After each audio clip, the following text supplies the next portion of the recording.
बदतमीजी का ये आलम हो गया है कि भारत की संसद में संविधान की शपथ लेकर के भारत की पुलिस को ये चेतावनी देते हैं कि अगर योगी और मोदी चला गया तो तुम्हें बचाएगा कौन। ऐसे बहुत सारे पागल कुत्ते इस देश में घूम रहे हैं।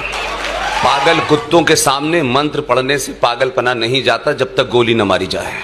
जो ये बार बार कहता है कि ये हिंदुस्तान किसी के बाप का नहीं है, उसको अपने बाप का पता नहीं है। इस देश में ये बिन बाप की औलादें घूम रही हैं और इस देश के बाप की चिंता कर रही हैं। अगर इस राष्ट्र का कोई बाप है तो वेद व्यास है। अब ये अपने बाप को ढूंढने लगे हैं क्योंकि बाप आ गया है।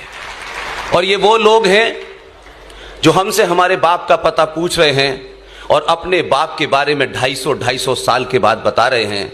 जैसे कश्मीर में एक फारूक अब्दुल्ला नाम का मक्कार जिहादी, उसको 200 साल बाद पता चला कि 1722 में उसके पूर्वज कौल ब्राह्मण थे। अब ये अपने बाप को ढूंढने लगे हैं क्योंकि बाप आ गया है। उससे पहले बाप को नहीं ढूंढते थे, ये किसी के भी बाप के बारे में पूछते थे। एक और मक्कार था जिसने इस देश को एक लेमन चूस की गोली पकड़ाई और आप उस लेमन चूस को चूस रहे हैं। उस मक्कार का नाम था मोहम्मद इकबाल, जिसने भारत का तराना लिखा। इस देश के मक्कार राजनेताओं ने, लालची राजनेताओं ने, चाटुकारों ने बिना समझे ऐसे सड़क छाप लोगों को महान बना दिया है।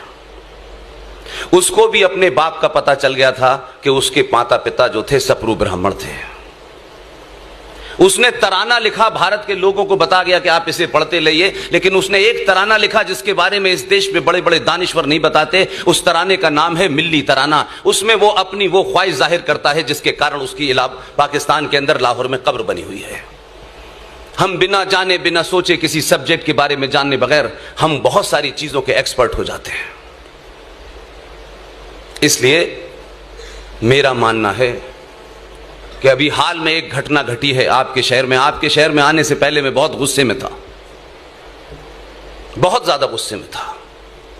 और इसलिए था कि मैं पागल कुत्तों से कोई उम्मीद करता नहीं हूं। पागल कुत्ते वही करते हैं जिस तरीके से एक पागल कुत्ते ने अपनी बहन का सुहाग चौराहे पे उठकर मार दिया, इस समाज ने उसके ऊपर प्रतिक्रिया नहीं दी, किसी ने नहीं दी।